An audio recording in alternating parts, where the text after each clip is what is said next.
యాక్చువల్గా ఆయనకి floor test ఉంది. నాకు గుర్తున్నంత వరకు ఎల్లుండి అనుకుంటా, బుధవారం రోజు ఫ్లోర్ టెస్ట్ ఆయన బల నిరూపణ చేసుకోవాలి అసెంబ్లీలో. లక్ష్మణ్ గారు అన్నట్లు స్టాలిన్ ఎమ్మెల్యే కూడా కాదు ఇప్పుడు, ఆయన ఓడిపోయాడు కాబట్టి అసెంబ్లీలో కలుసుకునే అవకాశం లేదు. అంతకన్నా ఇంపార్టెంట్ ఏంటంటే కలవటం కన్నా కూడా ఇక్కడ బల ప్రదర్శన అనే దాన్ని గట్టెక్కాలి.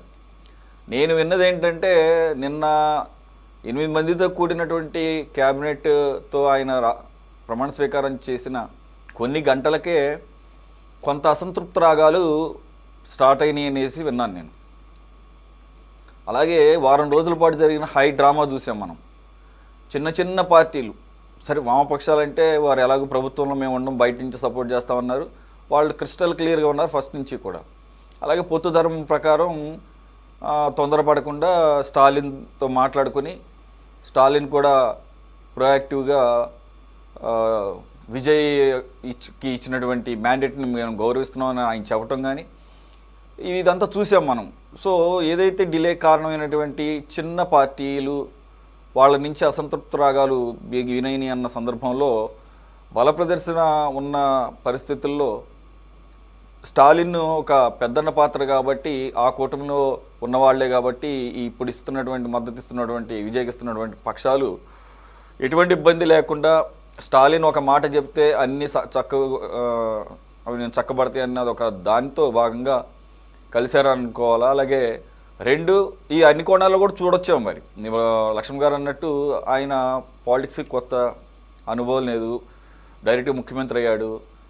బట్ వేరాస్ కంప్లీట్ కాంట్రాస్ట్లో స్టాలిన్కి సుదీర్ఘ రాజకీయ అనుభవం ఉంది, ముఖ్యమంత్రిగా చేశారు. సో అట్లా కూడా కలిసి ఉండే అవకాశం ఉంది. మరి మీరు ఎలా చూస్తున్నారు? ఇప్పటికీ కూడా స్టాలిన్కి ఇవన్నీ నేర్పించి మేమే, ఇవన్నీ పెద్దలను గౌరవించటం, సౌమ్యంగా ఉండటం, సౌమ్యంగా మాట్లాడటం అని చెప్పేసి అంటారా? లేదంటే కనుక ఆయన స్వతహాగానే ఆ స్కిల్స్ ఉన్నాయా? లేదా మీ దగ్గర ఉన్న జగన్మోహన్ రెడ్డి గారి దగ్గరికి ప్రత్యేకంగా వచ్చాము, ట్రైనింగ్ క్లాసెస్ ఏమైనా తీసుకున్నారు? నమస్కారం అండి సురేష్ గారు. ఇక్కడ తమిళనాడు ఎన్నికల్లో మనం చూడాల్సినటువంటి కోణం వేరుంది. సురేంద్ర నాయుడు గారు చెప్పినటువంటి కోణం కానీ, ఆ విధానం కానీ, అది వాళ్ళకు అనుకూలంగానో లేకపోతే వాళ్ళకు ఉండేటటువంటి జుగుప్స, ఈర్ష్య, ద్వేషం అవన్నీ కూడా ఎలాగొస్తున్నటువంటి పరిస్థితి మనకి అవగతం అవుతుంది. ఓవరాల్గా ఏంటంటే అక్కడ తమిళనాడు ఎన్నికల్లో టీవీకే పక్షాన ఏదైతే విజయ్ గారు ఒకవైపు ఉంటే, ఏదైతే ఎన్డీఏ కూటమి అన్నా డిఎంకే నేతృత్వంలో ఒక కూటమి, అట్లాగే డిఎంకే ఒక కూటమిగా ఏర్పడి ఎన్నికల్లో తలపడినటువంటి మాట వాస్తవం. మరి అధికార డిఎంకే కానీ, ఈ యొక్క ఎన్డీఏ కానీ హోరాహోరీగా ఏదైతే రాష్ట్రంలో అధికారంలో ఉన్నటువంటి డిఎంకే ఆధ్వర్యంలోని ఇండియా కూటమి, అట్లాగే కేంద్రంలో అధికారంలో ఉన్నటువంటి ఎన్డీఏ కూటమి అధికారం మా మధ్యనే ఉండాలి అనేటటువంటి ఆలోచన విధానంతో ఎన్నికల్లో తలపడ్డాయి. తర్వాత కూడా మనం చూసాం, ఎన్డీఏ ఏదైతే భారతీయ జనతా పార్టీ నేతృత్వంలో లేకుంటే ఈ యొక్క కూటమి అనేటువంటి వాళ్ళు ఎంత దిగజారినటువంటి రాజకీయాలకు పాల్పడతారనే దానికి విజయ్ గారిని ఆ ముఖ్యమంత్రి కాకుండా సింగిల్ లార్జెస్ట్ పార్టీగా ఉండి, ఒకవైపున మరొక పక్షాలు, చిన్న చిన్న పక్షాలు ఏదైతే ఉన్నటువంటి కమ్యూనిస్టులు కానీ, కాంగ్రెస్ కానీ, ఇట్లా వీసీకే లాంటి పార్టీలు కానీ అన్ని మద్దతు ఇస్తున్నటువంటి పక్షంలో దాన్ని కూడా కాదని, దాన్ని కాలదని ఖచ్చితంగా డిఎంకేని ప్రభావితం చేసి స్టాలిన్ నొప్పించి చెరొక 2.5 సంవత్సరాలు ముఖ్యమంత్రి పదవి తీసుకుందాం, పంచుకుందామని వీళ్ళకి అధికారం మీద ధ్యాస, అధికారం కోసం ఇన్ని తప్పులైనా సరే ఎంత నీచానికైనా దిగజారుతారు ఎన్డీఏ కూటమి అనే దానికి నిదర్శనం తమిళనాడు రాజకీయాలు బయటపడినాయండి.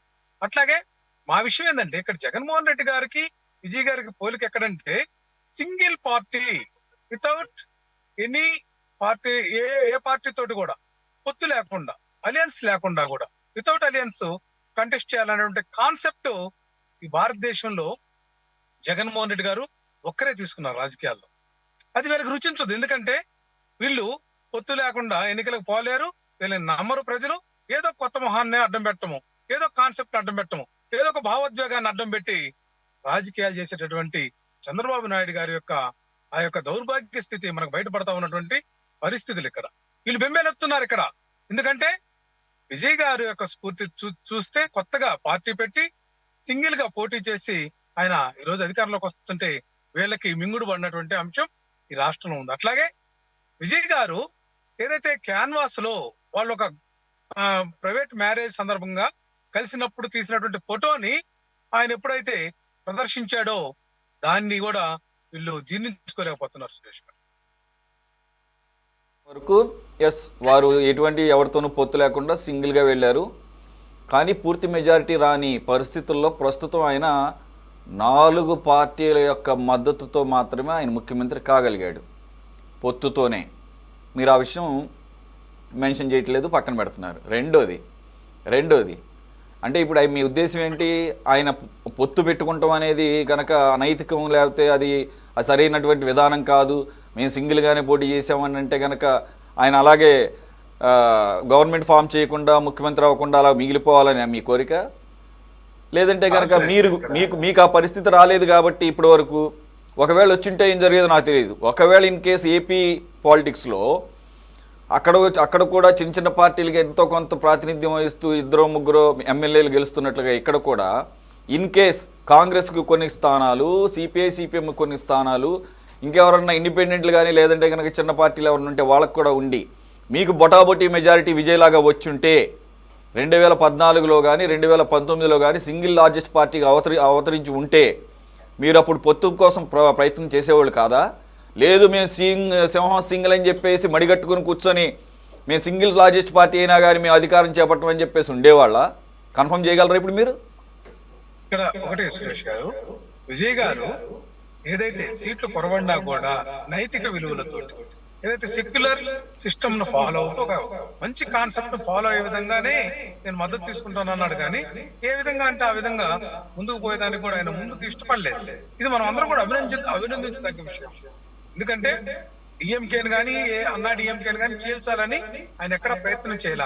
అట్లా కాదని చంద్రబాబు నాయుడు సర్కార్ కి ఒక దుర్బుద్ధి, ఒక మకిలం అంటినటువంటి పరిస్థితి ఏంటంటే వైఎస్ఆర్ కాంగ్రెస్ పార్టీ ఎమ్మెల్యేలు 23 మందిని తనకు అధికారము ఉన్నా కూడా తనకు సరిపోయినటువంటి ఎమ్మెల్యేలు ఉన్నా కూడా 23 మంది ఎమ్మెల్యేలని 2014-19 మంది తీసుకెళ్లి అందులో మళ్ళా 4కి మంత్రి పదవులు ఇచ్చాడండి. ఇది ఇక్కడ కాన్సెప్ట్. నేను గెలిచిన తర్వాత స్టాలిన్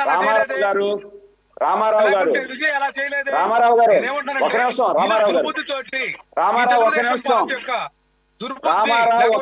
విధానాలు ఇక్కడ కంపారిజన్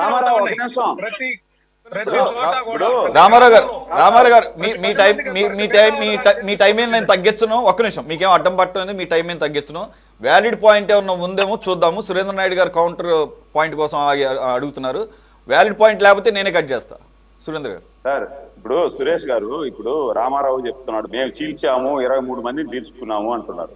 151 మంది ఉన్నారు కదా మీకు.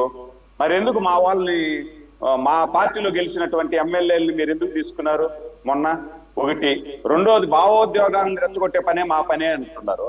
మీరా మేము భావోద్యోగాలను రెచ్చగొట్టింది? ఇప్పుడు తండ్రి శవాన్ని అడ్డం పెట్టుకొని అధికారంలోకి రావాలని సంతకాలు చేపించి లేదు అది వేరే కాన్సెప్ట్. ఒక నిమిషం, అది వేరే కాన్సెప్ట్. ఆగండి, ఒక్క నిమిషం ఆగండి. అవుట్ ఆఫ్ సబ్జెక్ట్ నాకు ఒక నిమిషం. ఎమ్మెల్యేలు ఎందుకు తీసుకున్నారు? అవుట్ ఆఫ్ సబ్జెక్ట్ అవుతుంది. ఒక్క నిమిషం ఆగండి సార్, ఒక్క నిమిషం ఆగండి. సురేంద్ర నాయుడు గారు మీరు మర్చిపోయారు. ఒక్క నిమిషం ఆగండి సార్. మీకు గుర్తుందేమో అనుకోని మీకు ఇచ్చాను నేను, మీకు గుర్తులేనట్టుంది. 23 మంది ఎమ్మెల్యేలని, వైసీపీ ఎమ్మెల్యేలని 2014-19 మధ్యలో మీ టీడీపీ కూటమి ప్రభుత్వం లాక్కుంటాం వెనక జరిగిన పరిణామాన్ని మీరు మర్చిపోతున్నారు. మరి రామారావు గారు మర్చిపోయారు, మీరు కూడా మర్చిపోయారు. ఎప్పుడు జరిగిందంటే అది నాకు గుర్తుంది బాగా.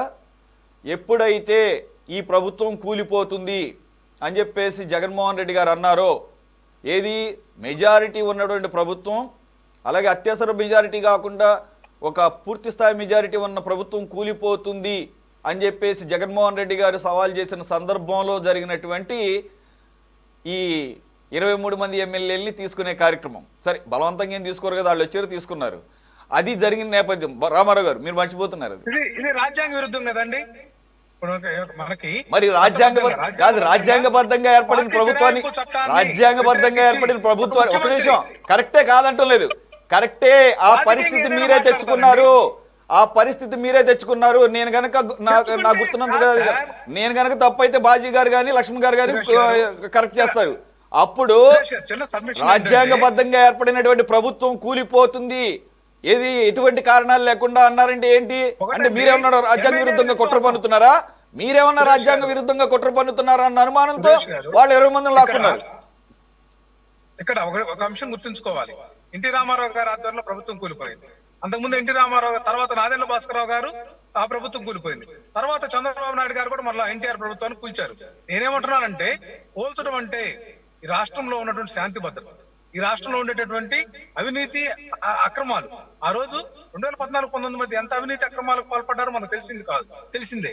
మరి ఈ పరిస్థితుల్లో ప్రభుత్వం కూలిపోతుందని వ్యక్తి విమర్శిస్తే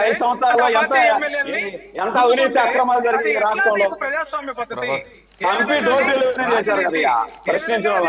అర్థమవుతుంది. ఏ విధంగా ఇది లేదు అన్నాడు కదా, ఏది చూసినా అవినీతి, పోలవరం కాదంటే అన్ని అవినీతి మీరు చేసింది.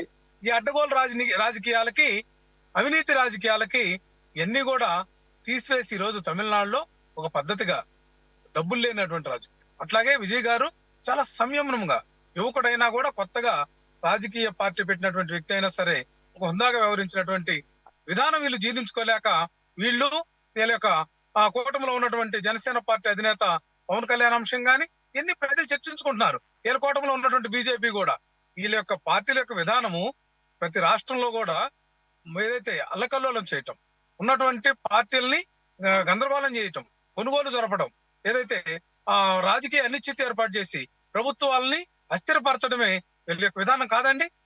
ఎన్నిసార్లు చేశారు, ఎక్కడెక్కడ చేశారు అనేది వీళ్ళకి ఇంకా కూడా గమనంలోకి రావట్లేదు. తమిళనాడులో వీళ్ళు చేసినటువంటి అకృత్యాలు ఏంటి, కర్ణాటకలో వీళ్ళు చేసినటువంటి అకృత్యాలు ఏంటి, అదేవిధంగా ఆంధ్రప్రదేశ్ లో గతంలో చేసినటువంటి అకృత్యాలు ఏంటి, ఇవన్నీ కూడా తప్పు. ఎన్డీఏ కూటమిలో ఉండి వీళ్ళు ఏదైతే జాతీయ రాజకీయాల్లో నీతులు చెప్తున్నారో ఎక్కడ నీతులు ఇప్పుడు మీరు తప్పుపట్టేది బీజేపీ నేతృత్వంలో ఉన్నటువంటి ఎన్డీఏ ప్రభుత్వాన్ని, అంటే డైరెక్ట్ గా బీజేపీ ఇటువంటి రాజ్యాంగ విరుద్ధమైనటువంటి కార్యక్రమాలు దేశవ్యాప్తంగా అన్ని రాష్ట్రాల్లోనూ చేస్తుంది, ప్రభుత్వాలను కూలదోస్తుంది అనేది కదా మీరు చెప్పదలుచుకుంది. ఖచ్చితంగా ఒకటండి సురేష్ గారు, ఇక్కడ ఎన్డీఏ అంటున్నాను, చంద్రబాబు నాయుడు గారు కూడా దాంట్లో భాగస్వామిగా ఉన్నారు. ఇక్కడ అది ఇప్పుడులేండి, అది మొన్న ఎలక్షన్స్ కి నేను అనేది గతంలో కర్ణాటక వ్యవహారాలు కానీ లేకపోతే మహారాష్ట్రలో చేసినటువంటి వ్యవహారాలు కానీ లేకపోతే గోవాలో చేసిన వ్యవహారాలు కానీ దేశవ్యాప్తంగా చూసాం కదా. ఇవన్నిటి అప్పుడు ఏమి టీడీపీ ఏమి దాంట్లో ఉండి టీడీపీ కీలక పాత్ర పోషించి వాటిని కూల్చిపోయే అంత సీన్ లేదు వాళ్ళకి. మీరు అనేది మీరు డైరెక్ట్ మాట్లాడండి. మీరు డైరెక్ట్ గా మోదీ షాల నేతృత్వంలో అనైతిక రాజకీయాలు చేస్తూ దేశవ్యాప్తంగా అస్థిరతను సృష్టిస్తున్నారు, అక్కడ ప్రభుత్వాలని ప్రజలు ఇచ్చినటువంటి మ్యాండేట్ ని అవమానపరుస్తున్నారు. మీ కాన్సెప్ట్ బీజేపీ చేస్తుంది అనేది అంతే కదా, క్లియర్ గా ఉండండి. రాష్ట్రంలో గానీ దేశంలో గానీ వీళ్ళు ఈవీఎంలని ఏమార్చుతారు, జగన్మోహన్ రెడ్డిని చెప్పండి ఆ మాట, మీరు చెప్పేది కాదు. జగన్మోహన్ రెడ్డిని చెప్పండి, మోడీ గారిని పోయి అడగమని చెప్పండి, మోడీ గారిని నిలదీయమని చెప్పండి. రామారావు గారు ఇది మీ వ్యక్తిగతమైనటువంటి అభిప్రాయమా లేదంటే జగన్మోహన్ రెడ్డి గారి యొక్క అభిప్రాయంగా కూడా పరిగణించవచ్చా? ఓవరాల్ గా వైసీపీ స్టాండ్ ఇదా? ఒకటి సార్, ఇది ప్రజాభిప్రాయము. నేనేమంటున్నానంటే ప్రజలందరూ రోజు చర్చించుకున్నటువంటి అంశంగా నేను చెప్తా ఉన్నా. క్లియర్ కట్ గా మనకు తెలిసినటువంటి అంశంగా నేను సార్ ఇది. ఒకటి సార్, ఇవ్వండి ఆఖరికి స్టాలిన్ కూడా ఓడిపోయిన తర్వాత ఇదే ఈవీఎంల ద్వారా నేను గెలిచి ఇదే ఈవీఎంల ద్వారా నేను ఓడిపోయి ఇప్పుడు ఈవీఎంలు కనుక తప్పుబట్టేటటువంటి మూర్ఖుణ్ణి కాదు అని చెప్పాడు. కాబట్టి మీరు స్టాలిన్ కూడా మీరు ఆదర్శంగా తీసుకోవాలి. రెండు, ఈవీఎంల గురించి మీరు డిస్కషన్ పెట్టినా కూడా మీరు అంటున్నారు ప్రజల్లో డిస్కషన్ ఉందండి. ప్రజల్లో ఎక్కడ డిస్కషన్ లేదండి. మీరే మళ్ళీ స్టార్ట్ చేశారు. ఒక మేధావేదో ఈ మధ్య మళ్ళీ వైర్ అనే దానికి ఇచ్చిన ఇంటర్వ్యూతో మాట్లాడాడు కదా, ఇక దాన్ని పట్టుకుని మీరు ఇక మళ్ళా స్టార్ట్ చేశారు. కాబట్టి ఏంటంటే కోర్టులతో సహా అన్ని రాజకీయ పార్టీలు వాటి గురించి మాట్లాడటం మానేశారు. సార్ సురేష్ గారు, ఈవీఎంల విషయంలో చిన్న సబ్మిషన్, ఇక్కడ పోలైన ఓట్లకు అట్లాగే ఇవన్నీ లెక్కింపు ఓట్లు ఇవన్నీ వ్యత్యాసం మాట్లాడేసాం ఉంది. సార్. అట్లాగే ఒకటి సార్, ఇవన్నీ సార్, మాట్లాడేసాం సార్. సార్ ఇదిగో అది అదే చాలా మాట జగన్మోహన్ రెడ్డిని చెప్పని చెప్పప్ప ఎన్ని అనుమానాలు ఉన్నాయి? మోడీ గారిని అడగమని చెప్పండి జగన్మోహన్ రెడ్డిని. మీరు చెప్తే ఏం ఉపయోగమో. జగన్మోహన్ రెడ్డి గారు చెప్పినట్టే, జగన్మోహన్ రెడ్డి గారు చెప్పినట్టే ఇది, జగన్మోహన్ రెడ్డి గారు చెప్పినట్టుగానే భావించాలి. ఖచ్చితంగా అడుగుతున్నాం, వివిప్యాట్ స్లిప్లు ఎందుకు ధ్వంసం చేశారు? Right. అంతా కూడా తప్పుడు విధానం మోదీ రాజకీయం జరుగుతుంది. మోదీని ఎన్నికల్లో నిలదీయండి, పారదర్శకత అయితే లేదండి. మోదీని నిలదీయండి, పార్లమెంట్ లో నిలదీయండి. పార్లమెంట్ లో మాత్రం టైం వచ్చినప్పుడు మాత్రం శుభ్రంగా బిల్లులకు మద్దతు ఇస్తూ స్పీచ్లు ఏంటి అదరగొట్టేయటమే తప్ప వీటి గురించి పార్లమెంట్ లో నిలదీరు మళ్ళా. సార్ బాజీ గారు.